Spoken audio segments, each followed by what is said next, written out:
Okay, back on the 1960 Devin.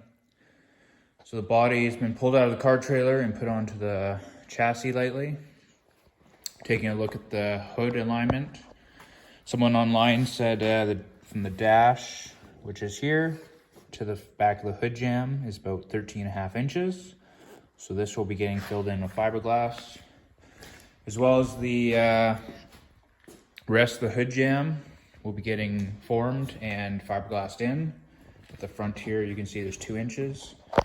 As well as the wheel arches are, for some reason, cut out a bit high. So they'll be getting formed and brought down.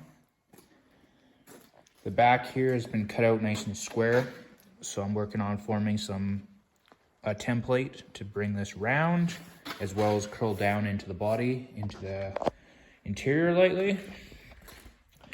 Same with the rear wheel arches, will be brought down a bit. The trunk fits good, I just need to mount some hinges. The dash here has some holes in it for some gauges, and I'll be determining what other gauges need to be going in.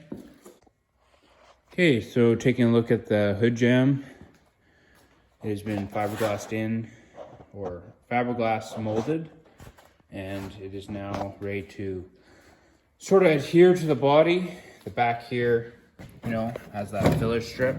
It's a big hole. It now fits in nicely and covers right up to the dash. And has the jamb nice and 90 degreed up into there. Let's put the hood on. Okay, the hood is on and in the jamb. It fits pretty good. Nice gap all the way around the hood, as well as ready to be molded into the body. We'll proceed with the next little bits. The next stage here also is to fiberglass down into the interior here. So I have a round plastic pipe that I'm going to use as a mold to round the corner. This is a template pipe for the roll bar, so it'll be getting fiberglassed around as well. And same with the same pipe on the passenger side. So this will be the next little bit, getting fiberglassed down. Probably go down into the center console here and around the seat and go from there. Thanks for checking out the 1960 Devin Kit Car.